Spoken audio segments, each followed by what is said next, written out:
In 2019, 50% of the Dutch were proud of their former colonial empire. This is the highest number of all European colonial powers by far. So it seems strange that this is the Dutch king apologizing for the Dutch role in the slave trade. Als uw koning maak ik vandaag deze excuses zelf. And this is the prime minister apologizing last year. Vandaag bied ik namens de Nederlandse regering excuses aan voor het handelen van de Nederlandse staat in het verleden. These apologies have made the Netherlands the first of the big slave trading nations to apologize for the slave trade. A truly historic moment. En ik voelde de tranen langs mijn wangen glijden. Het is eindelijk gebeurd. Eindelijk. Het is niet te laat. But just like their citizens, the government hasn't always been so progressive.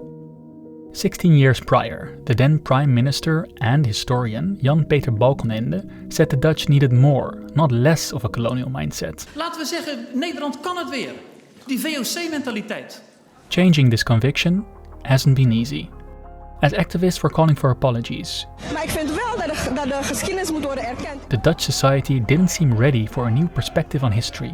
Protests against colonial statues led to riots. Slavery monuments got tarnished. And a majority of the public didn't want to apologize for slavery at all. So where does this colonial pride come from?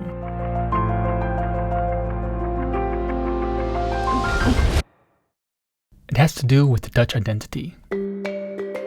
That for a long time was built on the idea of a golden age in the 17th century. A time when the Dutch ruled the waves and founded one of the biggest colonial empires the world had ever seen. Producing a brilliant nation of artists and scientists that was welcoming to religious minorities. Trade and tolerance was in the Dutch blood. A second strand that formed Dutch identity was the occupation by Nazi Germany. This led to ideas of both victimhood and heroic resistance to the occupiers. These victims didn't want to see with how little resistance the Dutch Jews were deported, or that they were the ruthless occupiers for millions of colonial subjects. So when after the Second World War the Dutch became great again, it must have been because of the trade and tolerance mindset. The country became one of the richest nations in the world. Progressive policies followed. The Netherlands introduced relative freedom for sex workers, lax drug laws, and assisted dying. It was the first country in the world to legalize abortion, the first to introduce gay marriage. Even Dutch gay pride is different. This was not a protest for equal rights, but a celebration of the freedom queer people enjoyed in the Netherlands. The Dutch saw it and it was perfect. A history and a nation to be proud of.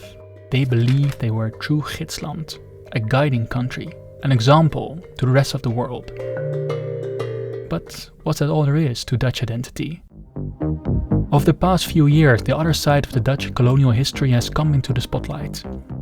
This focus has shifted from the glorious to the horrid, from the exploration, trade and power to genocide, greed and exploitation. The history of forced labor, of slavery now gets attention. In the 1930s, the author Anton de Kom asked about the Dutch colony of Suriname, what would Suriname have been worth without the labor of slaves? So what is this history about? Dutch colonial activities can be divided to the east and west. This is a map of all territories connected to the Dutch and slave trade. In the west, the Dutch took part in the transatlantic slavery. Dutch took 600,000 people from the shores of Africa to their colonies, to areas like these, Suriname and the Dutch Antilles. Here, people had to work on sugar plantations in horrible conditions. Zooming out, we can see that the Dutch were involved in slavery and the slave trade in a lot of different places. Many under that other Dutch colonial company, the East India Company, or VOC.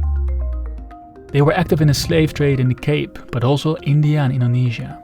It is estimated a total of 600 to 1.1 million people were enslaved in the areas around the Pacific Ocean. Apart from killing tens of thousands, dehumanizing millions, and destroying communities, it made the Dutch a lot of money. The yearly proceeds connected to slavery have been put at 5.2% of Dutch GDP, or 45 billion euro in today's terms. That is as much as the harbour of Rotterdam brings in. This is the biggest harbour of Europe and the 11th biggest of the world. The Dutch royal family is estimated to have made the modern equivalent of €500 million. But it's not just the past. The legacy of slavery and forced labor is visible in the present. In houses on the Amsterdam canals. De eigenaren van deze panden investeerden in suikerplantages in Suriname. Infrastructure projects like the waterways or the national railroads that were financed by forced labor in Indonesia. And politicians have linked present-day racism in Dutch society to colonial attitudes. Maar ook om te leren van hoe dat verleden doorwerkt in onze hedendaagse samenleving, bijvoorbeeld in de vorm van discriminatie en institutioneel racisme. Colonialism and the effects of it weren't always the plight of politicians. The people that went to school in the 50s, 60s and 70s just didn't learn about this other side of the past. There was no need to talk about it. It took activists to make a change. When Suriname gained independence in the 70s, it led to a wave of migration to the Netherlands. Once settled, they introduced their cuisine and helped Amsterdam win the Champions League. But at the same time, Surinamese people didn't always feel welcome. Each year they were compared to the racist stereotype of Santa's helper Black Pete. Het is elk jaar weer hetzelfde liedje, hè? Sinterklaas is nog niet eens in het land.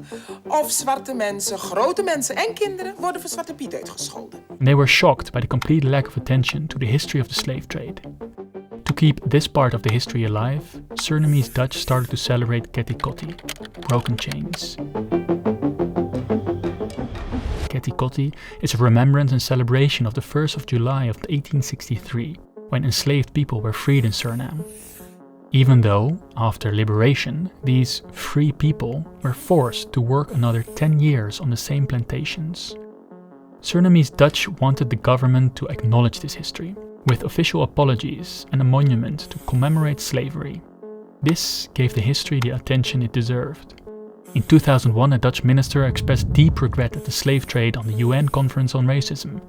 And in 2002, the National Slavery Monument opened in Amsterdam. But this process also showed a split in how the Dutch remembered their past. Because in the same year, the founding of the Dutch East India Company 400 years ago was celebrated, with the future king in attendance. This was still a glorious past. It shows the contradictions in Dutch society, a nation of victims of Nazi occupation that couldn't see their role in the biggest colony, a nation that was at the forefront of social polities, yet so inflexible in acknowledging the past. This is also portrayed by the liberal Dutch Prime Minister that ultimately made these apologies. When protests against Black Pete opened the eyes of many Dutch people to the colonial caricature this character was, for a long time, Mark Rutte wouldn't see it. It is not green peat or brown peat, it is black peat, so I cannot change that. This is an old tradition, and I can only say that my friends in the Dutch Antilles, they are very happy when they have Sinterklaas because they don't have to paint their faces. As television series, museum exhibits and books about the history of the slave trade became ever more present, still, the Dutch Prime Minister wasn't ready to budge. Premier Rutte, vindt u dat Nederland een excuus zou moeten aanbieden voor het slavernijverleden? Ik ben daar persoonlijk geen voorstander van. When the Black Lives Matter movement reached the Netherlands and research by big cities in the Netherlands and financial institutions showed slavery was an integral part of the Dutch society, they apologized. Voor de actieve betrokkenheid van het Amsterdamse stadsbestuur bij het commerciële systeem van koloniale slavernij bied ik excuses aan. And they asked the government to follow in their steps. Ik roep daartoe dan ook het kabinet op dit gebaar te maken. But the Prime Minister held firm. En dat vind ik echt een worsteling. En ik vind het ook een zoektocht. En de worsteling zit hem toch in the distance of time, the passage of time. This was extra painful as he made apologies for past injustices of the Dutch government, for violence in Indonesia, the persecution of Jews, and their role in the genocide in Srebrenica. And then one exchange made a difference. Als we het hebben over tot slaaf gemaakte mensen, hebben we het bijvoorbeeld over de oma van mijn moeder. Dat is niet lang geleden. Dat is helemaal niet lang geleden. Ik zeg dat omdat ik toch hoop dat er in dit land nooit, maar dan ook nooit een moment komt dat de ene Nederlander tegen de andere Nederlander zegt: wat nou joh, die Tweede Wereldoorlog. Dat is zo lang geleden. Ik wil dat dat nooit gebeurt. Mevrouw Simons, dat u dat zo deelt. Stof voor nadenken.